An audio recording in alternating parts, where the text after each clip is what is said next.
Martine at 819-0854. Just fire away any questions that you have to Martine. Even if you're just thinking about getting pre-qualified, just have a conversation with him. No obligation, no cost. Yeah, that's for sure. Okay, so back to, we have Danielle Gallardi in our studio. She is one of the property managers at Crown Realty, and we brought her on today to talk a little bit about the rental market. So welcome, Danielle, again. Thank you, Desi. Okay, now going back to Santa Rosa and them losing, and me and Lee were talking about this, is that, these people and they were renters. A lot of them, at least in the Coffee Park area, were renters. And now they lost everything. The lease is void.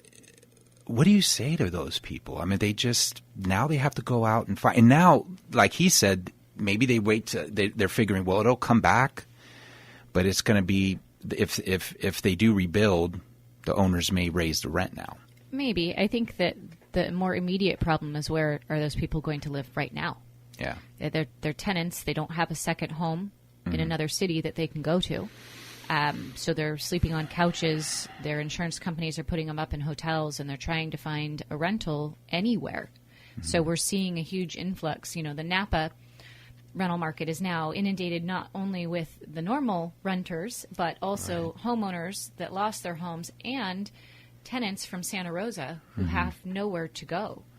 So that's the first problem. Right.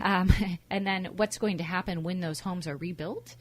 I'm not sure if we're going to see an increase in price or if we're going to see a decrease in price, because what's going to happen is the rental market is going to lose all of those displaced homeowners that now have a house to go back into. So in theory, Napa will just be left with its normal pool of renters, as long as they didn't all leave our town to go somewhere else for more affordable housing, like Solano County. Sure. One thing that I found inspiring, or a little bit of hope as a source, is how Airbnb and various counties have allowed Airbnb vacation rental permits on an interim basis just to increase the supply of rentals. And yet Sonoma County has a 45-day moratorium on not issuing any more vacation rental permits, which just seems to contradict that potential source of remediation of the problem. What's your thought on that, Danielle? Well, they should open that up. Okay. But should we call them and tell them you we said will, that? exactly. But there's a lot of people doing it on their own without the permit. So we've had, on an hourly basis, people walk into our office and say, hey, I have a room for rent. Can you help me rent this room out? And we can't assist them in that. We direct them to Craigslist. And I think that there'd be quite a bit of rooms available on Craigslist. So you can't, because parties. you can only help people who are long-term rentals or have a permit for a vacation rental, because you're it's a 1 month minimum. Yeah, you're a business that follows the rules. Yeah. Imagine that. Yeah, right? No, you have to, right? And in real estate, of course. But do you, well, I don't know, put you on the spot, but so I won't ask the question. I would imagine that the county officials, city officials, both in Santa Rosa and Napa and other communities that were affected, are probably not enforcing the vacation rental rules as strongly as they perhaps may have been prior to the fires. Yeah, I'm not sure if they're turning a blind eye or not, but I think it would be really hard to monitor right now if somebody was just renting one room out, because they could say, we're not renting it out, it's just a friend sleeping in my spare bedroom who was displaced by the fire. Right. Who happens to so it's buy really my groceries hard and to pay my monitor. electric bill Yeah. for So what if there is somebody that owns a second unit, okay, and and on their property, it's a one bedroom, either one bedroom or two bedroom or something. Are you able to take them in and? Yeah, the granny units on private property are probably the first things to go, and command a fairly high dollar value. Okay. A one bedroom granny unit on someone's beautiful property with lovely vineyard views is probably around $2,600 to $3,000 a month. Oh. So, and a lot of those homes are leased now, or not leased, but somebody's living there for free because they know somebody. Right. Yeah. Interesting. So often who you know. We've lost a lot of rentals after the fire because homeowners had to move back into their rental properties because they lost their homes. Or they moved friends into their rental properties, and those were friends of theirs who had lost their homes. So the week after the fire, we probably lost 10 or 15 available rentals just because the owners of those homes needed to use the properties for others that had been displaced. So that's a question that. But hold that thought, because we're going to take a little break. Oh, so that was my teaser. Yeah, I have a great question for Danielle, and we're going to find out what that is as soon as we come back. That's right. We'll be right back, folks.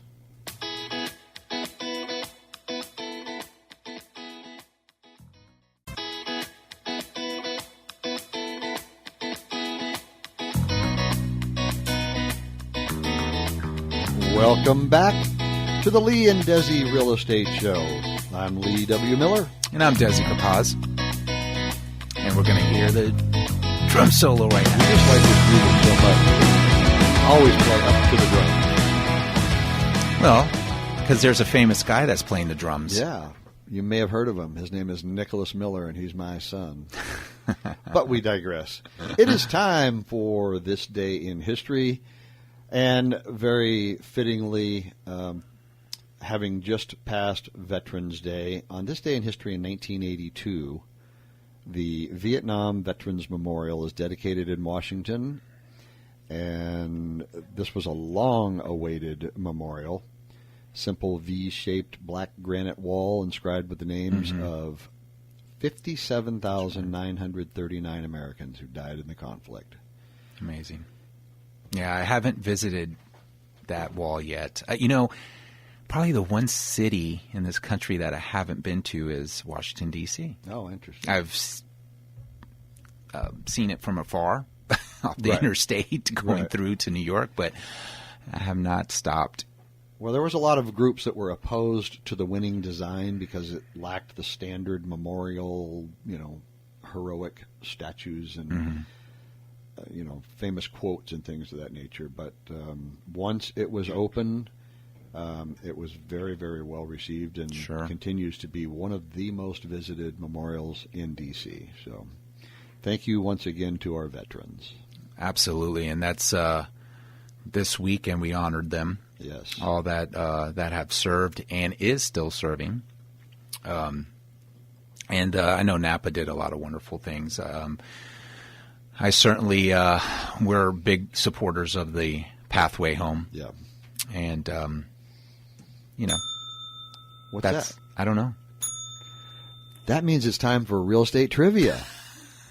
Lee sometimes likes to just bring out stuff and not tell me about it. You didn't get the memo? So, real estate trivia for today. I wonder if you know this, Desi.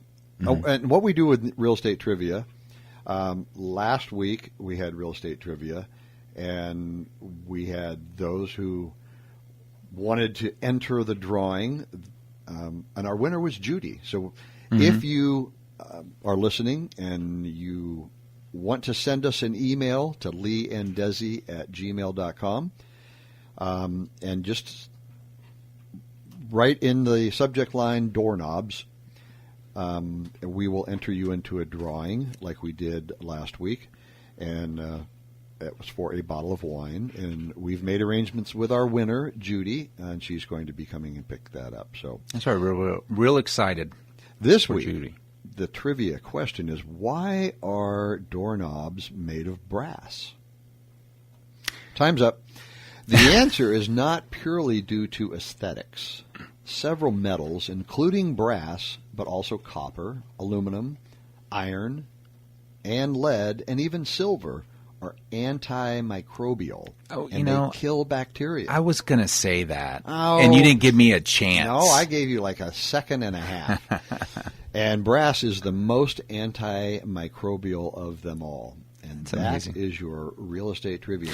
Well, and what were we taught as kids growing up is, is like, you're grabbing onto doorknobs, and we do it a lot, right? In real estate, Yeah, we're always opening washing. doors. Well, we're washing our hands afterwards. Well, there's probably who knows who was grabbing onto it, but hey, this is a nice little factoid that we can say, hey, look, there's just not that many bacterial microbes on our hand as we would think. And what's interesting is, doorknobs have been made of brass for centuries. Mm-hmm. Do you think that they knew that brass was antimicrobial back in the 17th century? I kind of think not. Yeah, so, probably I don't not. know, was it an accident or was it, who knows? Yeah.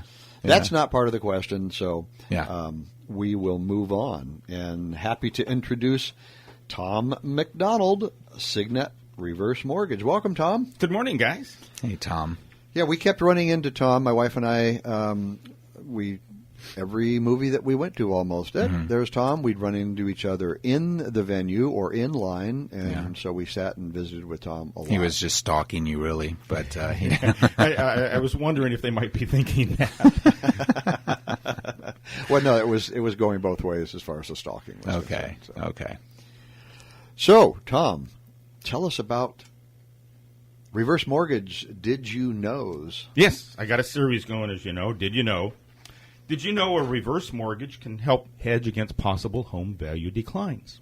I did not. Tell us. Well, it's kind of a roundabout way, but you have to think about this. So I had done hundreds of reverse mortgages before the drop, 10 years ago or so. And my clients might have been receiving monthly payments. They still continued getting monthly payments, even though the house value might be less than what they already owed. Mm-hmm. Because they were contracted for... That's the way it works. Yeah. Mm-hmm. Also, most of them had lines of credit. They got to continue using their line of credit if they wished, even though their home value may be less than what they owed, where the bank equity lines, in many cases, they reduced how much a person could use or maybe closed it altogether. Right. So the house value had no difference. And if somebody does a reverse mortgage and takes out the line of credit, one thing that happens is the line of credit grows. We haven't spent a lot of time talking about that. I've mentioned it a couple times. But it grows at roughly the same interest rate the borrower is paying. So call that ballpark 5%. So if they have a $100,000 line of credit, a year later that's $105,000. Another year later, $110,000 plus. So it doesn't matter what the home value does, and that kind of accounts for the home value going up over time in general, and not having to refinance to get more money out for that purpose. So does it increase regardless of what the market is doing? Yes. Yes. That's just part of the terms of the agreement as well? Right. It's tagged directly to the interest rate that they're paying. Okay. So like I say, if they're paying 5%, their line of credit is growing by 5%, even though the market maybe is going up 4% or declining. Well, that's what I was just going to say. My next question is that, how about if we take a, big hit like we did in the recession? I mean, some of those reverse mortgages, what happened there? I mean, we lost so much equity. You're still... Absolutely nothing. Like I described. Wow. If they were taking monthly payments, they still had access to it. Mm-hmm. It still came in just like clockwork, first of the month. So the reverse mortgage company may have been underwater, but the homeowner who took out the reverse mortgage is just unaffected entirely, still has all their money coming, even if it's negative on the reverse mortgage company's side. Right. And in many cases, wow, that's powerful. The home value now has recovered for the most part. Oh, sure. Right. But for the most part, they didn't notice anything. I mean, right. They might have talked to their neighbors or looked up. Somebody said, hey, the value is now only so-and-so. Oh, okay, that's nice to know. Where other people semi-panicked and is a big deal. Right. So if somebody were to pass away after the meltdown, right, which I find interesting, some people call it a mortgage meltdown. That's like the most horrific description of it. You called it the drop. Oh, yeah. Which is about the most benign term you can use for 2008. But so I did have some clients. You got to drop your voice when you say it too. I did have some clients that passed away during that time frame, and their home value was less than what they owed. Wow. Well, one of the fees they pay is called MIP, Mortgage Insurance Premium. We haven't gone into that too much. But that's like any other insurance. Everybody pays into it. And then when something happens, the insurance company pays out. Okay. So in that case, the borrower's heirs, for the most part, really just had to hand over the keys to the lender. Mm-hmm. The lender then would sell the house for the best price they could get, and then they would apply to FHA to be reimbursed for their loss. Okay. That would come out of the mortgage fund that's held by FHA. Right. So and that way they're willing to do this. Otherwise, if they're going to take possible loss, they might not be willing to do such a system. Sure, that's so or does every give much less money. Does every reverse mortgage have MIP? Every FHA reverse mortgage does. Okay. We have a couple lenders out there right. that have what we call jumbos because they really don't fit into they don't give us much money out. The loan to value is much less. So we don't use them except on very high value homes. Great. Well, that was a very interesting and informative Did You Know from Tom McDonald, Signet Reverse Tom. Mortgage. You can reach Tom and fire away any questions that you have at 265-6385 or reach out to him at tom@reversemortgageconsultant.com. And it's taking people from where they are to where they want to be. I just like saying that. Thank you. Yeah. Thank you, Tom. And it's time to welcome back Danielle Gallardi. You're listening to the Lee and Desi Real Estate Show, and Danielle is with Crown Property Management, and that is crownpm.com. Welcome back, Danielle. Thank you, Lee. I'm curious to hear what your great question was. See, what was that question that I had? So you had said that in the event a property was destroyed, either party can null and void the lease agreement. So that's between the tenant and the landlord. Correct. What was my question? Well, I know I have one, so can I jump in? No. I thought if I started talking my way through it, it would come to me. I know. Well, so it's okay. It will. You go and answer your. Well, no, Danielle, and this is kind of jumping on to another subject, so I'm going to let you think about it. But for now, as you've heard, and everyone else in the listening to the news has heard about the tax reform and what that can do to homeowners. Okay, MID may go away. Okay, mortgage interest deduction for the novice listeners. Sure. So, if I'm going to put you on the spot here because as a real estate agent, we don't want that to go away. That will hurt future homeowners. Okay, the mortgage interest deduction, right? But they say it's not. It's an incentive for homeowners.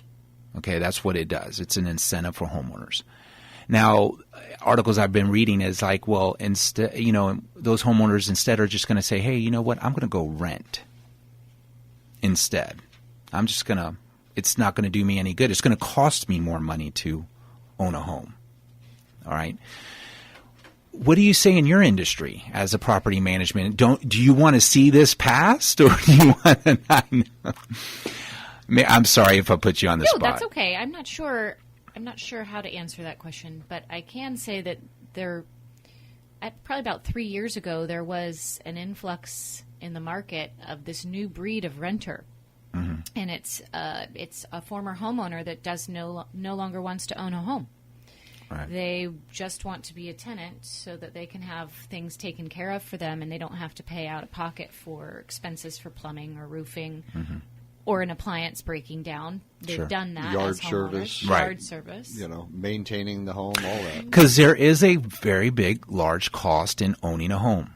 Even though we've been taught that, we do write off a large portion, at the end of the year. But, there is a large portion. So that's what these articles are saying is like, hey, look, why take them on when you just, like you're talking about, Danielle. And that just causes problems for those who are tenants who cannot afford to buy a home and can only rent, because those former homeowners have two options. They could buy a home or they could rent. And in a multiple applicant situation where you have somebody who's actually a homeowner, has homeowner qualifications, a FICO score in the high 700s to 800s, and far more than over 3 times the rent gross income, those people are going to be more well qualified, and we're going to choose them over perhaps somebody with an average FICO score.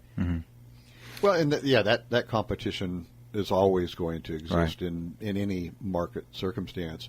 But I think everything that's transpired here in the Valley, I think one of the things that it opens up, almost counter to what you just said, Desi, is that those people who have been renters always figured that they were going to be renters.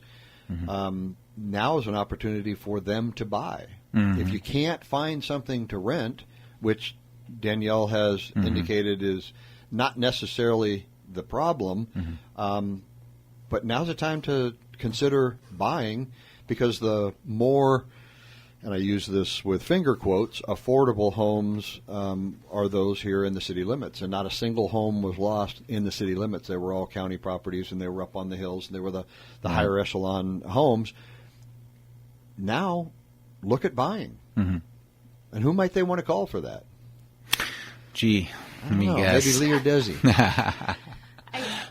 Just to piggyback on that comment, you know better than I, but mortgages, I think, are lower than rents. Yes. So they could pay $3,000 a month for this 2-bedroom, 1-bath, or they could pay a mortgage that's less than that. Right.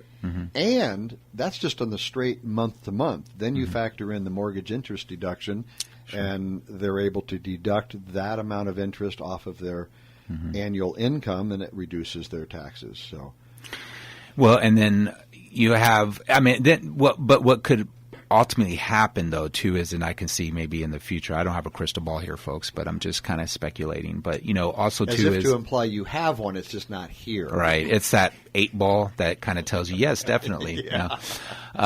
So, no, and I could see maybe also a new type of owner or a landlord. Oh, yeah. I could see a different type of landlord, basically, and what I mean by that is you may see now, Danielle, as just typical owners, just typical people that are renting out their home, making some side rent or income, and they have their primary residence. But you may also see now companies that are going to, and they're out there right now, but you may see more small-time companies eating up these properties and renting them out. Because if this whole thing goes through, then you got a pass-through business that you can use at 20%.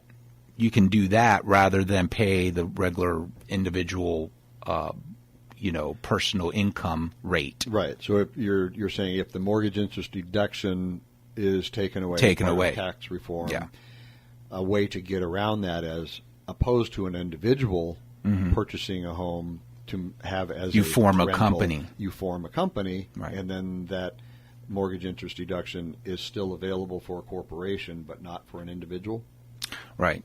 So you may see that as a loophole to get. And the problem with that is the rich get richer, or people with means that don't necessarily care about a mortgage interest deduction. They want to acquire vast amounts of real estate, and now you have even a greater separation between the haves and the have-nots. And right. That's not good. No, it's not, and that's not what we want to see. So hopefully, that's tax reform is in the Senate, and we'll see what happens there. But Danielle, you have a couple of properties out there right now that is available possibly for some clients. We have a lot of properties out there available. We also have high-end properties and high-end properties that will be coming on the market soon. Typically, the first week and the last week of the month are when you see most properties come on the market, and the center of the month, so right now, tends to be the slower time. So if you're not satisfied by any of the options that are available when you go onto our website right now, check back in another week, because I think you'll see a lot more. And that's on the tenant side. How about owners that want to possibly put their houses on the rental market or their second units? What can you offer them, or what is your services? Sure. So I would recommend that anybody who's interested in having their property professionally managed or just having us place a good tenant for them should contact our mainline telephone number at 707-255-0880. And anybody will be able to help them when they call. Right. Yeah, you do have a full office, and, there's plenty of people to help. So, yeah, we do have that list available. I'll put it on our website. There's, still there's some that have left the market, so you may not get them, but at least you'll have a list there to see. Well, and a lot of times we'll keep a property on, even if it hasn't. Maybe there's an applicant that's been approved for that property, but it hasn't actually been signed yet. So still call, even if it says that it's tentatively rented, or if you don't see it on the market but you see a sign out front, still call our office because there may be an option of getting in. And you stretch out through the Bay Area. I mean, Fairfield, Vacaville, Benicia. Yeah, we actually have a Vacaville office. Okay. So we are all Solano County and Napa County, Sonoma County. Even a few in Sacramento, although that's not necessarily pertaining to our listeners. I actually think there might be 2 properties down in Merced also. Oh, there you go. Somehow. Somebody's jumping on their phone right now. Finally. So thank you very much for having me. I appreciate it. Hey, it's been our pleasure. This has been very helpful information for our listeners. Thank you for joining us, Danielle. Yeah, thank you very much. We appreciate it. Like Desi said, we're going to put the available rental properties on our website at the end of the show. But if you can't remember leeanddesi.com and it's easier for you to remember crownpm.com, you can find that there. If you are even thinking about being in the rental market, it's probably a good idea that you at least begin the process with Crown.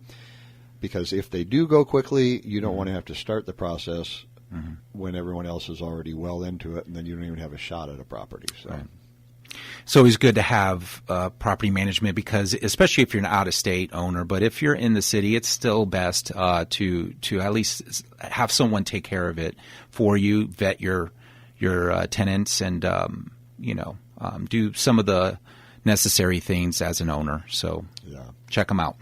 All right. Well, it was good to have you, Lee, and talk about all the stars that you seen the other day.